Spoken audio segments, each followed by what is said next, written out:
इस वक्त जो सूरत हाल है, अगर आप सेंट्रल और सदर्न पंजाब की बात करें तो आप कह सकते हैं कि ये ऑलरेडी इस्टेब्लिश हो गया है कि ये बदतरीन जो पंजाब में सैलाब आए थे उनमें से एक ये सैलाब है। सिंस 1988 पहली मरतबा इवन के रावी में इतना ज़्यादा पानी आया और नतीजा ये निकला है कि लाखों की तादाद में लोग जो हैं मजबूर हैं अपने घरों से निकलने में। और एक बहुत बड़ी जो आराजी है, अगर आप ज़राअत की बात करें, फसलें जो खड़ी हैं वो तबाह हो गई हैं और अभी भी जो ख़तरा है वो टला नहीं है, क्योंकि जो तीनों ये मेन दरिया हैं ये एक पॉइंट पर जब कन्वर्ज होंगे पजनत के मकाम पर तो फिर डाउन स्ट्रीम बाकी जो इलाके हैं साउथ पंजाब के, फिर ऑनवर्ड सिंध, वहाँ पर भी खदशा है कि ये सैलाब जो है वो तबाही मचा सकता है। अब शहबाज, जो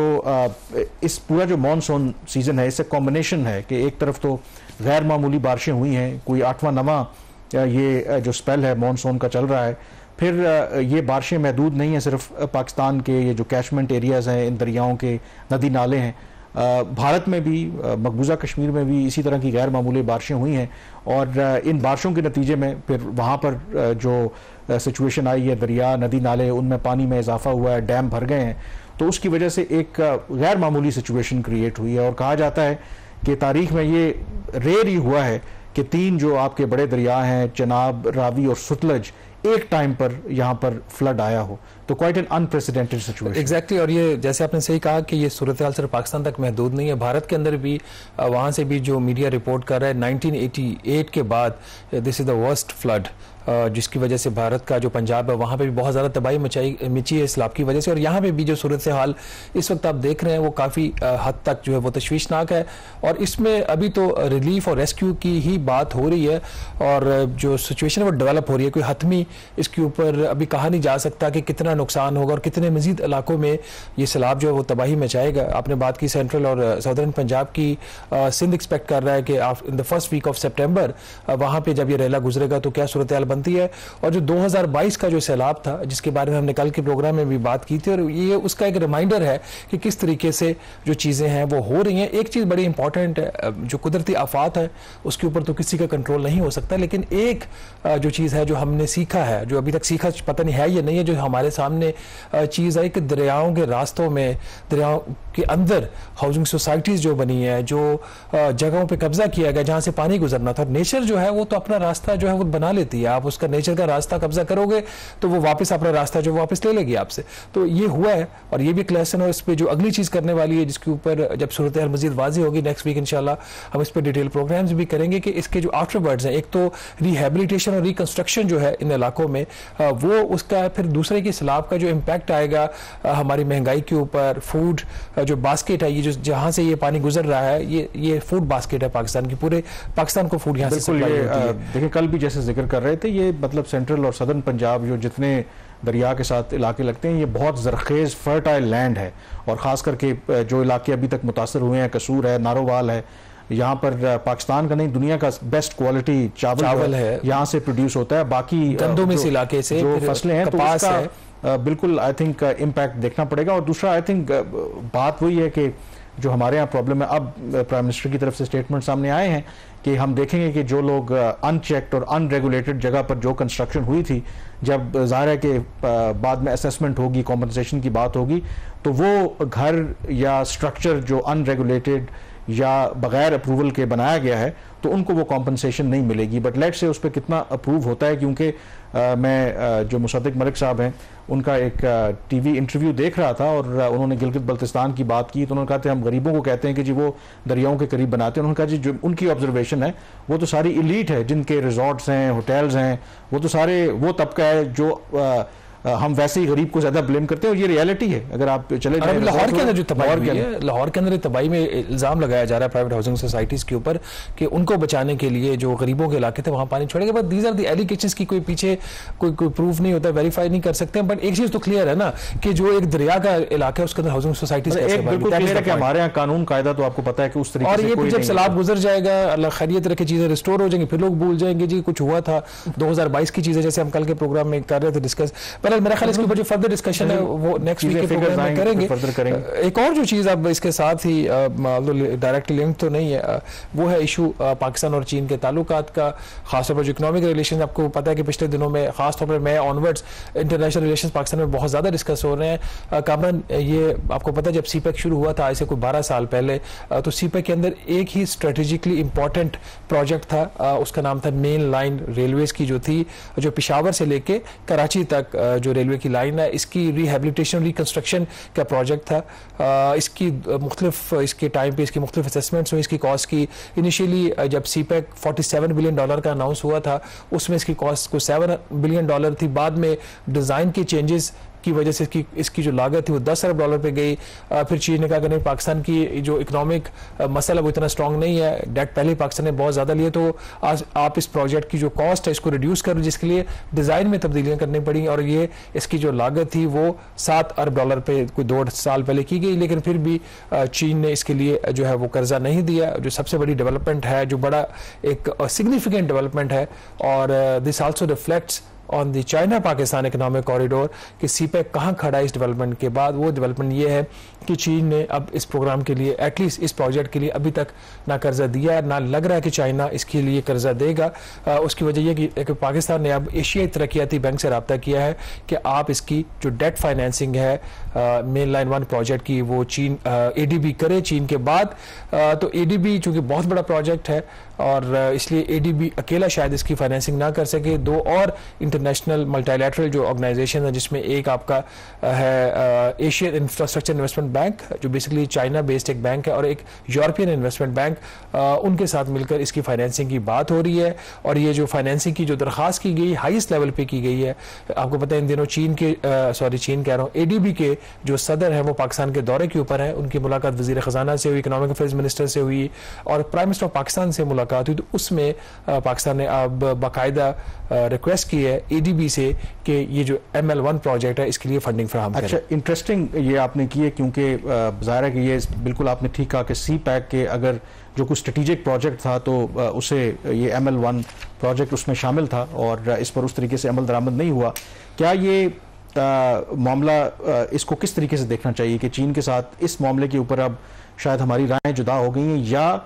चीन भी इसमें शामिल है? क्योंकि एडीबी की जब बात करते हैं तो उसमें ज़ाहिर जितना वर्ल्ड बैंक में अमेरिका का ज़्यादा इन्फ्लुएंस है, एडीबी के बारे में कहा जाता है कि चीन का असर रसूख ज़्यादा है। और फिर जो Asian investment infrastructure investment bank है, अगेन ये चीन का ये बैंक है। तो क्या ये चीन ने पाकिस्तान के साथ मिलकर के एक रास्ता निकाला है, या फिर पाकिस्तान के पास मजबूरन कोई ऑप्शन नहीं, क्योंकि इनडायरेक्टली अभी भी कहीं ना कहीं चीन का स्टेक तो यहाँ पर आपको नजर आ रहा है? देखिए कामरान, ये 2 मुख्तलिफ चीज़ें हैं। अब हतमी तौर पर तो ये नहीं कहा जा सकता कि चीन जो कम्प्लीटली बैकआउट कर गया या चीन इस जरिए से फंडिंग कर गई। लेकिन पहले चूंकि ये स्ट्रेटेजिकली इंपॉर्टेंट प्रोजेक्ट था और इसके लिए रायती कर्जा पाकिस्तान ने मांगा था, जिसकी जो कॉस्ट हमारा तो पहले ख्वाहिश थी कि 1% के ऊपर ये कर्जा मिल जाए और 20 साल के लिए मिले। फिर बात ये कि जो एवरेज रेट रहा है सीपेक की फंडिंग का वो 2 से 2.2% इंटरेस्ट रेट के ऊपर था, चले 2 से 2.2% इंटरेस्ट रेट के ऊपर चले जाए तो ये शायद फिर वो वाली कंसेशनल फाइनेंसिंग ना हो, नंबर 1। नंबर 2,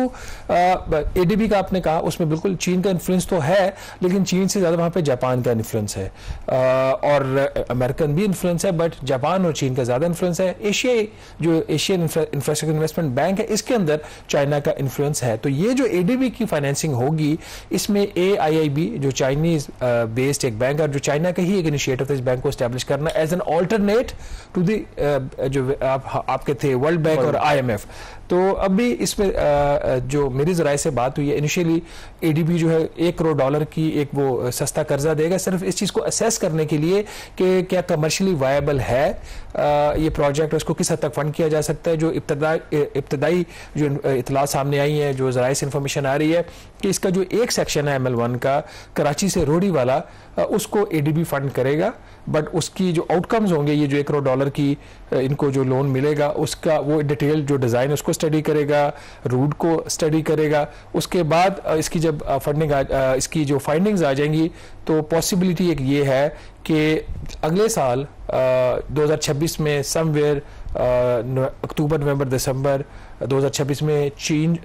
एडीबी, जो मैं बार बार चीन करूँगा क्योंकि चीन ही इस प्रोजेक्ट से लिंक था, तो एडीबी जो है वो इसके लिए शायद पहली इस ट्रांच, इसकी मल्टी ट्रांचेज ये होगा लोन, पहली ट्रांच में कोई $400 मिलियन कर्जा दे दे, उसके साथ कोई जो एशियन इंफ्रास्ट्रक्चर इन्वेस्टमेंट बैंक है वो कोई कर्जा दे दे पाकिस्तान को $300 मिलियन, फिर अगली जो फेज होगी जो रोड़ी से मुल्तान तक की होगी उसके लिए भी फिर एडीबी जो है वो फंडिंग करेगा। ये पाकिस्तान के लिए इस स्टेज के ऊपर क्यों जरूरी है, ये बहुत अहम है, क्यों अब पाकिस्तान इसको फास्ट ट्रैक करवाना चाह रहा है। आपको पता है कि रेको डिक जो माइंस हैं वहाँ से जो कॉपर और गोल्ड निकलेगा, उस कॉपर और गोल्ड की आपको यहाँ पे उसके मेरा ख्याल उसकी रिफाइनमेंट नहीं होगी, वो फिर बाहर जाएगा उसकी रिफाइनमेंट के लिए। तो उसके लिए जो एक ML3 लाइन है वो फिर आके मिलती है ML1 लाइन से। एक तो इसका जो लिंक होगा रेको डिक का ग्वादर पोर्ट के साथ होगा, फिर इसको कराची पोर्ट के साथ भी लिंक किया जाएगा। तो जो एक 900 किलोमीटर की ML3 लाइन उसके लिए फाइनेंसिंग लिए पाकिस्तान कोशिश कर रहा है, अभी तक उसके लिए फाइनेंसिंग मिली नहीं है। फिर ये जो रोडी सेक्शन है, रोडी से फिर कराची जो होगा, फिर इसको कराची पोर्ट के कनेक्शन के लिए, तो उसके लिए बहुत जरूरी है। 2028 का प्लान है हुकूमत का, बल्कि बेसिकली रेको डिक माइनिंग कंपनी का, कि 2028 तक उसकी प्रोडक्शन स्टार्ट हो जाएगी। हो सकता है 2028 तक ना हो, 2029 तक हो, बट उससे पहले ये जो इंफ्रास्ट्रक्चर है वो इन प्लेस होना बहुत जरूरी है। अच्छा, इसमें 2-3 अब वजाहतें बहुत जरूरी हैं, क्योंकि कई सालों से हम चीन के साथ इस मामले के ऊपर बात कर रहे हैं, और चीन का जो रेलवे का निज़ाम है हम सब जानते हैं कि वो बहुत अब एडवांस हो गया है। और जो आपने फिजिबिलिटी स्टडी की बात की, तो ऑलरेडी आई थिंक चीन ने भी इसके हवाले से तो की होगी, कमर्शियली कितना वायबल है, फाइनेंसिंग का इशू है। तो इसका मतलब है कि एडीबी अपनी इंडिपेंडेंट असेसमेंट करेगा, और हम अस्यूम करें कि अगर एडीबी वाकई उसको फिजिबिलिटी स्टडी करने के बाद इस नतीजे पे पहुंचता है कि यस ये कमर्शियली वायबल है, तो क्या फ़र्क होगा कि क्या फिर इसकी कोई ओपन बिडिंग होगी, कोई भी यहाँ पर फर्म आ सकती है, और ज़रूरी नहीं है कि फिर वो चीन की टेक्नोलॉजी हो, कोई और टेक्नोलॉजी भी हो सकती है, और या उसमें कोई चीन की हो सकता है कि जो फर्म है वो ये बिड विन कर ले और काम शुरू कर दे। देखिए, पहली बात तो एक कर्जे की बात है, कर्जा कौन देगा, वो तो अब चीन नहीं दे रहा, जो वाजे हो गया है, क्योंकि पाकिस्तान एशियाई तरक्याती बैंक से बाकायदा दरखास्त कर दी और प्राइम मिनिस्टर ऑफ पाकिस्तान के लेवल से ये बात हुई है। चीन नहीं दे रहा, point number 1 clear. Point number 2, concession loan नहीं आ रहा। पॉइंट नंबर 3, अगर एडीबी देगा तो किन शराइत के ऊपर देगा, और एडीबी के अपने क्या रूल्स होते हैं। फिर आपने सही कहा, unlike in the case of China जहां पे कोई कंपैरेटिव बिडिंग नहीं होती,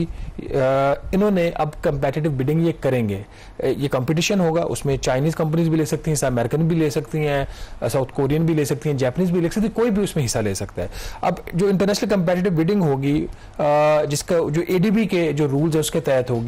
या उसमें अगर कोई और जो पार्टी उसको फंड करती है वो भी उसमें शामिल होगी, तो उसके फिर अपने जो रिक्वायरमेंट्स है। और एक्सपेक्टेड ये है कि अगर without any change in the design, वही अगर डिजाइन हो जो $7 अरब के ऊपर इन्होंने रिवाइज किया था, तो हो सकता है कि ये जब फिर एडीबी के थ्रू हो सकता है इसकी कॉस्ट उसे $7 अरब से कम हो जाए, कंपैरेटिव बिडिंग होगी। यही अगर कंपनीज, चाइनीज भी इसको विन करते हैं, चाइनीज कर सकते हैं, जो उनके पास टेक्नोलॉजी है और जो उनके पास पैसा है, दे कैन अफोर्ड, तो फिर हो सकता है इसकी कॉस्ट कम हो। तो इन अ वे अगर इंटरेस्ट रेट्स ज्यादा होते हैं, कमर्शियल फाइनेंसिंग पाकिस्तान लेता है मल्टीलैटरल लेंडर से, तो एक बेनिफिट ये भी हो सकता है इसकी जो लागत है वो कम हो जाए। अभी जो एग्जिस्टिंग आपको पता है कि जो मंसूबा था, ये ML1 का चीन के साथ बात कर रहे थे, उसमें जो ट्रेन की स्पीड थी वो 120 किलोमीटर पर आवर थी। अब जो एडीबी के साथ हम बात कर रहे हैं, क्योंकि इसके हवाले से भी लोग बहुत सवाल उठा रहे हैं कि अब दुनिया तो मतलब बुलेट और हाई स्पीड ट्रेन्स की तरफ जा रही है, तो हम आखिर इतना ये वो तो अब एब्सोल्यूट हो गया है कई जो तरक्की याफ्ता ममालिक में, तो क्या इसमें भी जो स्पीड लिमिट है अगर एडीबी का, या ये तय होना है कि क्या 120 ही होगी, या it could be fast train 180, 200, या किस तरह से, इसके हवाले से कोई क्लैरिटी है? अभी ये इसमें कोई भी चीज़ तय नहीं है। इसका अब रिवाइज प्रोजेक्ट डॉक्यूमेंट जो है वो प्लानिंग कमीशन को के पास आएंगे, उसको वो देखेंगे, और उससे बढ़कर ये जो $1 करोड़ का लोन दे रहा है एडीबी प्रोजेक्ट फैसिलिटी के लिए, बेसिकली उसका मकसद ये है कि उसका डिज़ाइन जो है वो रिव्यू होगा, उसकी फिजिबिलिटी स्टडी रिव्यू होगी, तो उस कॉन्टेक्स्ट के अंदर ये जो है फैसला होगा। It is premature, but expected यही है कि जो पहले डिज़ाइन था जिसमें डीजल लोकोमोटिव्स थी और 120 की स्पीड थी, जो कि नाकारा हो चुकी हैं दोनों चीज़ें, तो